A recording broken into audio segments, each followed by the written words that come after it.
Each man must do his bit. Welcome to another edition of The Public Interest. My name is David Granger, and on this series of programs, we examine issues of public interest to Guyanese.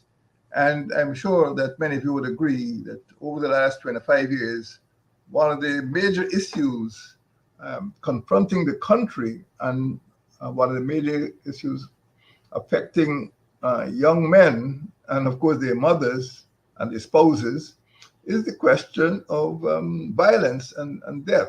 Particularly, we ask ourselves the question, should the police shoot to kill?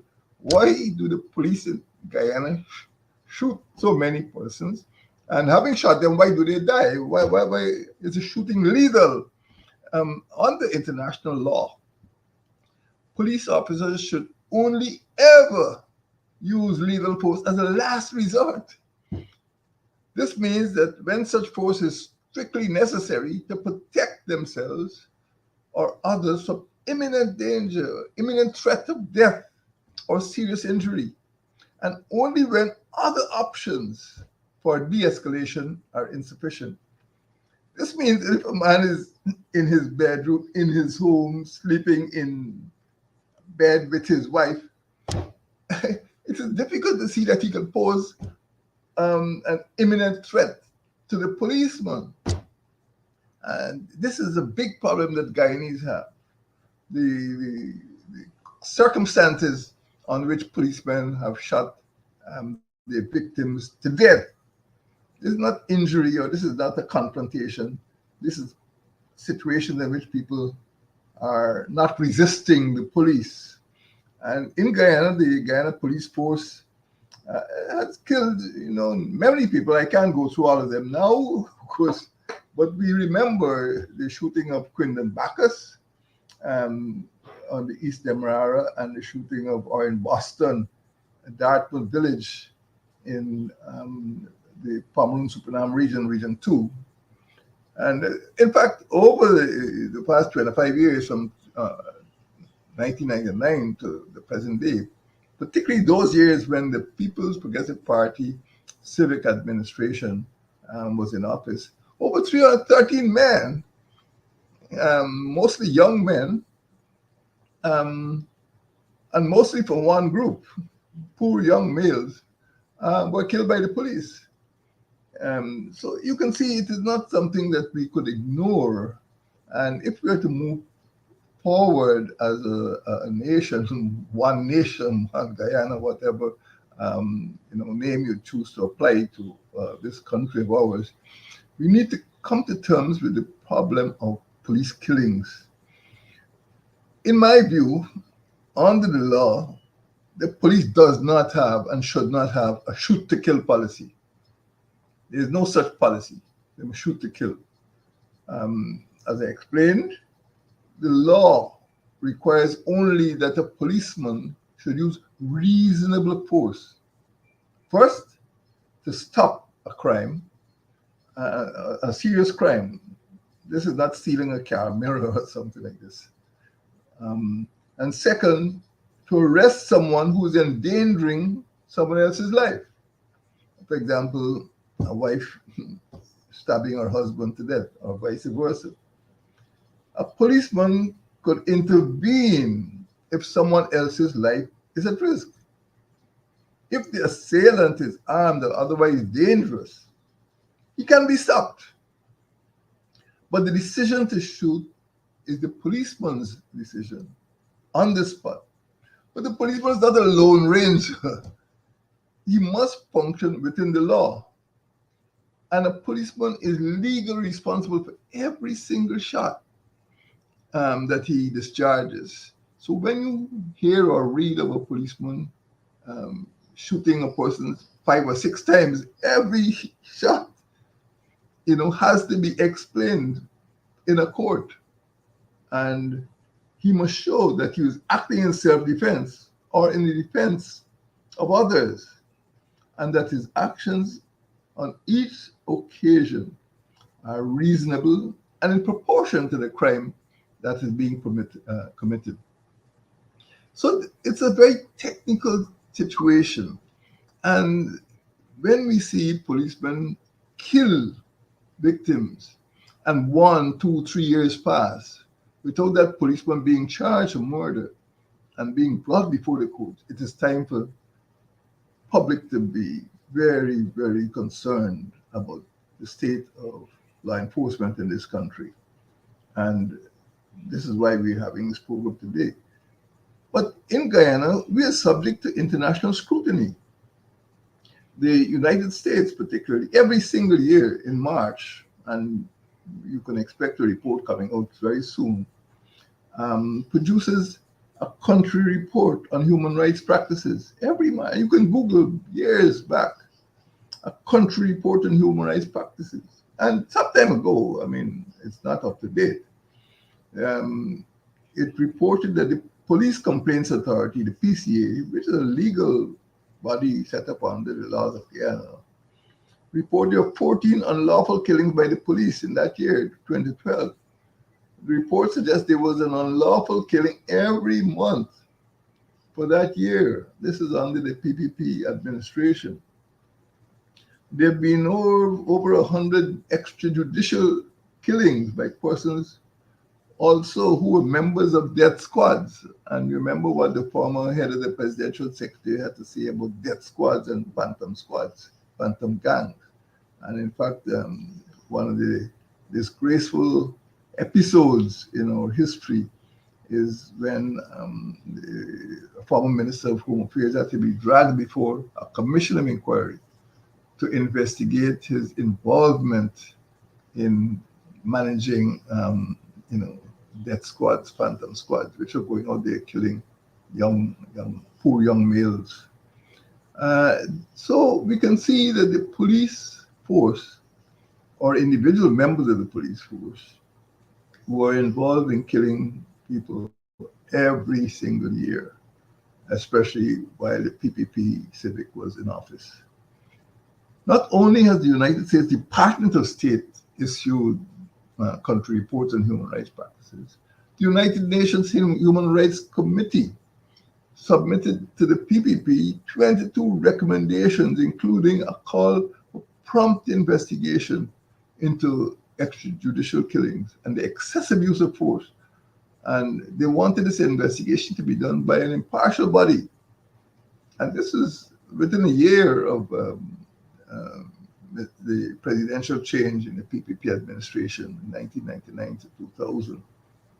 And you know very well, I've mentioned before in this program, the Guyana Human Rights Association landmark study called Ambivalent About Violence, a report of fatal shootings by the police between 1980 and 2001. This involved the PNC as well as the PPP administration. And it found that the police had killed 239 persons in 21 years, right up to the outbreak of the Troubles in 2000. The police had shot dead 239 persons. This is not Gaza, this is Guyana. And you can see why we should all be concerned about the behavior of the Guyana police force. Why did so many killings occur by the police force and in the People's Progressive Party civic administration? We know very well that from 1999, the very year on which Ms. Jagan demitted office, the PPP administration had been receiving recommendations, consultancy reports, advice, agreements from the United Kingdom Department for International Development. They've changed the name now. But there are police reform programs, and they have been for the last quarter of a century. And many of those programs have never been implemented, they've never been observed. Instead, the PPP allowed a monster to be established, a monster called the Target Special Squad. And that squad, will live in the annals of infamy in this country. It was guilty of detention without explanation, executions without investigation, and the mutilation of young people without compensation. That is the bloody legacy of the target special squad. Detention without explanation, executions without investigation, and mutilation without compensation. My friends, police killings continued also because of the incapacity of institutions and agencies which were set up as watchdogs over the very killings that the police were engaged in. One of the most important is the Police Complaints Authority, the PCA. And the other one is the OPR. Well, the OPR is something of a joke because it is an office within the office of the commissioner. The OPR has no mandate to investigate anything unless it is directed by the commissioner. The commissioner, it's a section of the commissioner's office, but the PCA is different. It's a constitutional body. It is headed by a judge or a retired judge. But the OPR is, or could be headed by a police officer, sometimes a retired police officer. So, there's a sort of a thin blue line, surrounding the police force. Sometimes they're very reluctant to investigate the one, but the PCA is different. And if you care to, you can read what Justice Ramlal has been saying about the conduct of the Guyana Police Force and its members, and the fact that he doesn't feel that some of the cases that need to be investigated by the police are being properly investigated by the police. And that is a matter of fact, not a matter of surmise. But neither the PCA, the Police Complaints Authority, or the Office of Professional Responsibility, OPA, have the investigative independence. The PCA is provided with funds through the Ministry of Home Affairs. So if it doesn't have staff, if it doesn't have equipment, if it doesn't have assets to go out and do investigation, it can't be done. And one of the ways of strangling the PCA is to starve it of funds. And similarly, the Ministry of Home Affairs could simply say, well, we have no money. And then, of course, the PCA is there shipwrecked without sufficient staff. He cannot hire his own detectives to go to investigate some shooting in Karasabai or Karibaton. He has to depend on a budget that is applied by the Ministry of Home Affairs. If the Ministry of Home Affairs is not interested in investigating the police force, well, the PCA's budget will remain small. That is speculative, but at the same time, it is dangerous because it deprives the PCA of investigation, of staff, of finance to do its work.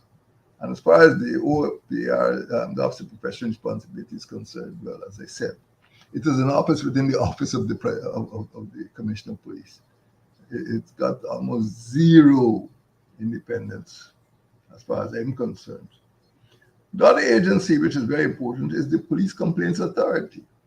And that is why, the Police Service Commission. And that is why it is necessary to protect the integrity of the Police Service Commission. We don't want to go back to a situation in which the Police Service Commission is hired by a politically compromised or politically exposed person who simply obeys whatever political instructions he receives. When I was in office, I've seen letters just sent by the commissioner to the then head of the PCA, just instructing him what to do, who to promote. And when you have people who are heading that office who are politically exposed, you do not get the impartiality, you do not get the objectivity, and which should govern their decisions. So they could only promote the finest officers to the highest positions of the force. That has led to serious problems within the Guyana Police Force. So the Police Service Commission is also very important, side by side with the Police Complaints Authority. And you can see if these constitutional bodies, and when I was in office, I actually swore in the head of the Police Complaints Authority and swore in the chairman of the Police Service Commission. These are constitutional positions. Of course, I didn't swear in the head of the OPR. That is a personal appointee by the commissioner. But we must respect constitutional positions. They protect the public. They ensure that the behavior, the conduct of policemen is under scrutiny. And when there's any report of wrongdoing, it will be investigated. And when the name of that policeman, particularly if it's a gazetted officer, comes before the Police Service Commission, the Police Service Commission could rightly reject the name and refuse to promote it. So the ultimate sanction should lie within these two constitutional bodies, the Complaints Authority and the Service Commission. And that's another story. You can see there's always a battle to maintain the integrity of those organizations. But once the Police Service Commission has at its head, and it has appointees who are persons of integrity and intelligence and independence, you can see that they could hold the police force accountable. It could restrain the police excesses, especially in terms of use of deadly force, in terms of extrajudicial killings. And on the other hand, it could enhance the trust that the public should have for the Guyana police force. Because right now, I don't think the trust is high in the Guyana police force. How did we get here? We got here because of excesses in criminality, gold smuggling, gun running. Guyana doesn't manufacture weapons. The weapons come from overseas. They come across the border. Money laundering, narcotics trafficking. Again, we don't manufacture cocaine, but very frequently see Guyanese involved in smuggling cocaine or attempting to smuggle cocaine to foreign countries. What we do see very frequently are reports about marijuana, ganja trafficking, but a lot of cocaine is coming into the country. And once you get cocaine in, you get cocaine out. That's the reason why other countries are discovering shipments of cocaine from Guyana, or why Guyanese so often try to take cocaine out of the country. The police force has many problems. And again, I speak as a former member of the Discipline Forces Commission. And one of the problems is the fact that it's very low bar to enter the police force. The educational qualifications are a sound primary education. Well, that might have been good in 1924, but a sound primary education is not good enough to train young police officers or policemen. You can't get into the Barbados or Jamaica police force with a sound primary education, I can tell you that for sure. And it's a pity that in Guyana, the Guyana police force has never implemented the recommendations of the Discipline Force Commission. It means that you could actually enter the Guyana police force with a sound primary education, and through the effluxion of time, end up being commissioner of police. That is a real tragedy. Nowadays, the crime scene, the landscape, is so complex that you need people with a better education than the some primary education. And this problem has not yet been solved. And you need people of high character, people who are not involved in criminal activities in the early days in the police force. And of course, the salaries are so low that you don't expect to attract ambitious young persons who want to move ahead in life. And it is regarded not as an attractive profession, but as a last resort, when you can't get any other thing to do. So it is possible that with such low salaries and low entry qualifications, persons of low character could find their way into the police force. And that is part of the problem we have. My friends, we could look at the consequences of the use of deadly force by the Ghana police force. Police always seem to be inclined to use deadly force in response, even to public protests. Um, this is a big problem. For example, in 2012, we had a situation at Linden, and people were demonstrating, perhaps vociferously, but the police were not threatened, and 4 young people were shot dead. And the police always seem to go to these demonstrations, not with shields or batons, but with guns. And once they have guns, they tend to use those guns. There's a saying that when the only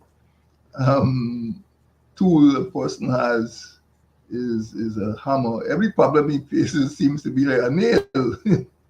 And when police go to disperse a crowd, instead of using suasion or try to convince the people to disperse, they tend to use fire, and that fire could be, um, fatal, lethal.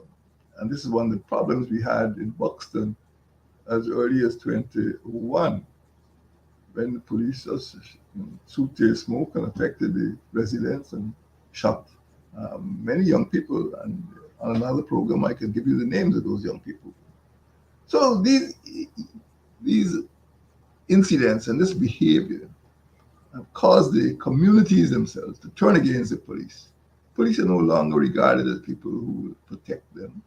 Police are regarded as enemies in some communities, and they're deeply resented or even hated, especially that obnoxious organization called the Target Special Squad, which, thank God, has been disbanded. There needs to be a more humane form of policing. Policemen need more than mere familiarity with the law.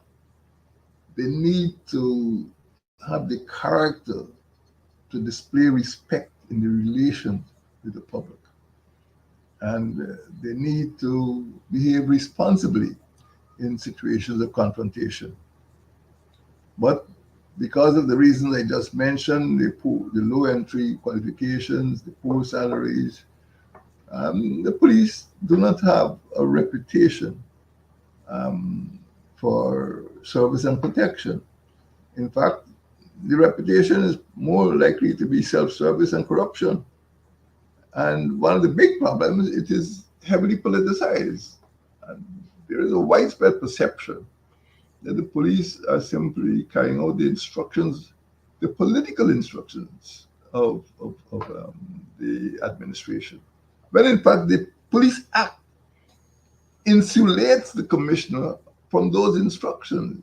The police commissioner is the professional head of the force, and he does not have to receive political instructions, from a political minister who has no training in professional policing. So he does not have to obey the orders of the political elite when those orders contravene the standards and tenets of good policing. So it is necessary for citizens to ensure and use their voices and their strength, their representation in the National Assembly, to ensure that the PCA and the PSC remain independent. And these two constitutional bodies will help to keep the police force in line. It will help to ensure that the police does not encourage misbehavior from its subordinates. It will help to ensure that misconduct in the police force is thoroughly investigated and is brought to an end. Deadly force by the police force is a problem that we have lived with for over a quarter century, maybe over 30 years, for even longer. And it must be brought to an end if Ghana is to move into the future, this oil economy, and to attract investors who want a safe environment. In fact, the opposite is happening. young persons, young university graduates, are trying to leave the country because it's an unsafe place. Nurses, doctors, medical technologists, and technicians are leaving the country because of the fact that Guyana has become a place where deadly force seems to be out of control. And when you have policemen going into people's bedrooms at midnight, killing sleeping persons, you will really reach the limit of what I would call, a totalistic mindset that these people, we don't know if they are obeying the orders of some other power or some other authority. But the police force is out of control. It does not respond to the needs of serving the population and protecting persons. And the victims could tell you, mothers are in tears because of the way their sons are being treated. What we need now in Guyana is a force which continues to ensure that there's proper law enforcement. But this would require a sea change in the political culture of the administration, the present administration. It would need a change in the behavior towards a situation which does not tolerate violence, which does not tolerate, the use of deadly force in law enforcement. And this is the way we can move forward towards providing a good life for everyone, a safe life for everyone in Guyana. Thank you, and may God bless you.